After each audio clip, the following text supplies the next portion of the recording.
Welcome back to the Post-Secondary Transition Podcast, where we have conversations around the ins and outs and everything in between of the transition process for families of students with disabilities. I am one of the hosts. My name is Patrick. And my name is Meghan Smallwood. And we are both public school transition coordinators. Now, before we jump in, because Meghan, remind me, which season are we in? Which season? Oh my goodness, is this 3? Is it 3 or 4? Oh, I don't know. I'm going to have to go back and check. It's been a while, which is a good thing. Yeah, it has. All right. Before we begin our newest season, we wanted to take a moment to thank both the Oregon Transition Podcast and their hosts, Sarah, Josh, and Lon, for letting us use their discussion around supported decision making, and also the friends over at Exceeding Expectations, the new TerpsEXCEED podcast. Their host, Adrienne Forsyth, was gracious enough to let us share out their discussion around the TerpsEXCEED program and that discussion around essentially the nuts and bolts of that program and where it came from. So it was a very cool discussion. You'll find links to those conversations in our discussion feed labeled PodShare, but you'll also find links to the individual shows in our show notes, and we thank them again as we prepare to dive into our newest season. Offline, Meghan and I were having a conversation. We said, what should we talk about? Meghan, what should we talk about? Well, we ended our last season with what to do over the summer and how to wrap up the school year. So we figured it made sense to start out the new season with talking about those things we like to think about at the beginning of the new school year. Yeah. It's a busy time for everybody, so we're not going to bombard you with a ton, but just those little key points that you want to keep in mind. And I know when we come back to the job, not that we ever leave the job, but when we come back at the beginning of a school year, sometimes I feel like a private investigator trying to go down those rabbit holes, figuring out these bits and pieces and help the families come to where, the most current updates and picture are for transition. So. Yeah, and in our area, so for us, this was our first day of school. Now, in the surrounding areas, there's still a couple of more days left for some of the kids. But yeah, I'm already feeling that first day our kids hit. Included. They get a little more summer than we do. And some people in other places have been back for weeks, so they probably are well into this. Yeah. All right, so let's kind of along the same lines of our previous list, let's keep it simple. Meghan, what is one of the first things that a family, as they are walking back into this new school year, what is the first thing they can do? Well, I would say let the dust settle a little bit. Let's get through, the first week or so, let everyone get acclimated. I know teachers appreciate that while they're trying to sort out the new routine and the new students. But once things are a little calmer, I would reach out to your student's case manager or teachers and just, talk about the plan for the year, what your long-term vision is for your student, and just remind them of that. Hey, they'll be graduating or exiting in a couple of years. Really want them to be practicing those functional or vocational skills. Checking in about what they might be doing out in the community, what kind of work sites or vocational opportunities, what life skills are they working on, just so you have a sense. And then when you're talking to other people in their lives, whether it be a DDA coordinator or, doors counselor, anyone out in the vocational world, you can tell them what they've been doing and what they're working on. Playing off of that, then, is there things that are happening at home that they can mimic at school? Absolutely. And I loved when I was a classroom teacher to hear what they were doing at home so I could mimic that at school. So I appreciate the same, that if they're doing something at school, they can practice at home. Let's all be on the same page, right? I loved finding out that a student was, doing the laundry at home. And I'm like, well, cool. We can do that at school and work on generalizing it. So you definitely, keep in touch and find out what skills they're doing at school so that you can work on that chore list at home. For example, sweeping, that's a hard skill I've seen a lot of students struggle with. If they have an opportunity at home to practice sweeping or vacuuming, that could reinforce what they're doing out a work site. Folding towels. Who knew there were so many different ways to fold a towel? I learned that when we went to the hotel as a work site. So having them practice at home. And if you want to practice, but you're not sure how to start, you can always ask that case manager, hey, do you have any visuals? Do you have any tips or tricks of the trade that I can use to work on it with them? Just to be involved in that vocational piece really helps when you're thinking of the future and you have to go to an agency or a provider, and it's that pitch, you have to not sell your student, but you can say what they can do and what they like. So this just really helps to strengthen that. As you are mentioning agencies and providers and things, what are some of those things that parents can be doing to check in with their agencies / coordinators / programs? It's called DDA in our area, but it can be different. It's your DD coordinator, wherever you may live, but just checking in if you haven't heard from somebody or you don't know where you're at in that line of the waiting list or, your current status, just check in with them or check in if you have a transition coordinator from school. Find out what is going on, find out if they want to meet, especially if your young adult is between the ages of 18 and 21. We know transition's really quickly approaching. So you just want to make sure you're not missing anything. You can let them know that you'd like them to come to your IEP meeting so they can hear updated information from your team. And if you have an 18th birthday coming up in the next year for your young adult, you definitely want to reach out and have them help you start making that list of milestones that might be coming up and you have to think about, like Social Security or guardianship or alternatives to guardianship.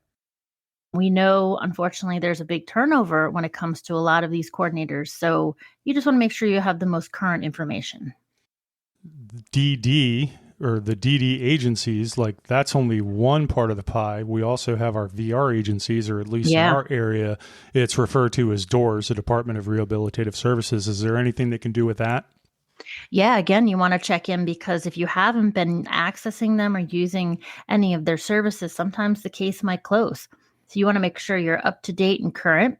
And you want to find out what kind of opportunities might be out there for your young adult that they could access outside of the school day. The more we can reinforce preparatory vocational opportunities for the future, the better. So it's just good to check in with them and let them know that you're still here and still interested. I know in our area, we have different levels. We might have the pre-employment transition services, and then we might have the vocational rehabilitation services. So that's a conversation too. If they're getting older and you want to have an application completed for vocational rehabilitation, that's definitely something to check in with them about. And one of the things that's come up a couple of times, if by some off chance you do not have a transition coordinator, or if it's just one of those things that right now it is top of mind for you, there will be a link in the show notes to 2 resources that we have found and we have recommended in the past. One is to help you find a DD agency in your area, and then the other one is to find that VR agency in your area. 2 resources, super easy to use, super helpful. Give it a look in the show notes. Yeah. And, like Patrick said, if you are fortunate enough to have a transition specialist in your school or county, definitely want to check in with them and ask to meet and see if anything needs to be done right now. They're an important piece of the puzzle. I know for our families, I know families that are really still struggling to get through the whole application process for those DD services and could use an extra hand or someone to kind of collaborate with and figure out how to move forward with it. Another thing I wanted to mention too, I know we've talked about this before, but I know with our agencies here, they really like those updated assessments before the student leaves the school system. So that's something that we always, try to get parents to keep in mind. What was the last time that your child was assessed cognitively? Because I know that impacts whether they're eligible for DD services or not. So that's another conversation to have with that school team as the year starts. When was the last set of assessments completed? Can I have a copy and put it in my home file if you don't? And if they haven't been assessed in a while and there's a reevaluation coming up, check in and see if that's on the table for consideration. The other thing that I'm going to throw out there, and I know that this is a big deal for us as we are transitioning into the beginning of the school year, is to throw out to families to look out for anything that's coming up. Workshops or fairs like in our area, and in specific our school system, we have already started to plan out our transition fair, which is coming up in October. Yeah, and we have a lot of offerings for parents. In our county, we do a lot of virtual things to make it easier to access, but definitely check around your area in terms of what's being offered. And besides just your area, if you go out, and I know we have a plethora of it on our website, but if you look at some of the different agencies or providers or organizations, for example, Think College is one that I know I just recently saw. There are webinars all the time offering information about them, and I'm just reaching out with panels and informational sessions about what it is and what it means and what it could look like. So just go out and do a little research and sign up for newsletters. That's what I did when I first started my role as a transition specialist. I went to a bunch of different organizations and just signed up for the newsletters. I get mentionings of conferences and workshops all the time. So it doesn't even just have to be your local county, especially if you have a county where you don't have a transition specialist creating these things for you. The information can be found out there. It's really funny because we just finished our first day. And of course, you walk into the building, or, for me, I'm walking into the building and I'm super excited. The kids are super excited. There's new friends, there's old friends, everybody is reconnecting. But I will say that sometimes there's a little bit of sadness too. Like just today, I found out that there was 2 students that I worked with last year who had a very special place in my heart, and they have both since moved on. So when it comes to planning ahead, Meghan, what would we say for our families who are planning those big changes? Is there anything that they can do? Yeah, I know sometimes I encounter families who are like, well, when I retire, we're going to move here. But you're right. I've heard of students who the families moved over the summer, or they're anticipating a move coming up. I just want families to know, if you are planning on moving, even if it's like a quick turnaround because of whatever, you want to look right away at that new state that you will be moving to.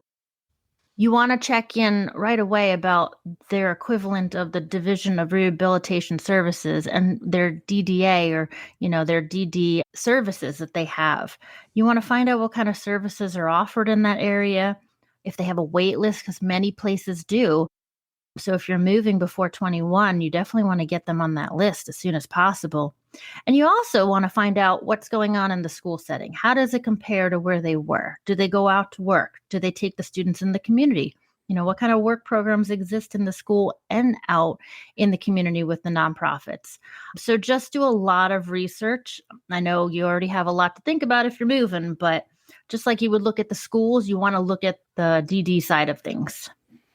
One of the things that I've always found interesting when we've had those broader conversations, especially with friends from different areas, is those little differences. Yeah. And, it's fascinating. And I know that's why we like to reach out to different places. We talk to Oregon, our friends in Oregon. We've talked to people in New Jersey. It's always fascinating to find out how it compares and how it differs. So just be aware. All right. So we promised in the beginning that we were not going to overload you, and we meant it. Yep. This is a good starting point for the beginning of the year. So we're going to go ahead and we're going to leave it at that. But not to worry, because we are still going to have more conversations coming up in the new season, and we look forward to talking with you guys some more. Definitely. This is just the start of another great season. Fantastic. All right, then. Well, we are out, and we will talk soon. Our discussions are everywhere. Apple, Spotify, YouTube Music, and others. So hit that follow button and you won't miss out. Please, if you haven't already done so, consider leaving a review, preferably 5-star. It helps you spread the word, and it helps us because we know you're listening. Links to the information from our conversations are always in our show notes. Our YouTube channel contains curated videos that revolve around transition, including playlists for guardianship, alternatives to guardianship, able accounts, and more to come.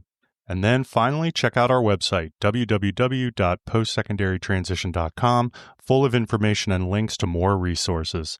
Thanks so much for your time spent with us, and we look forward to talking again soon.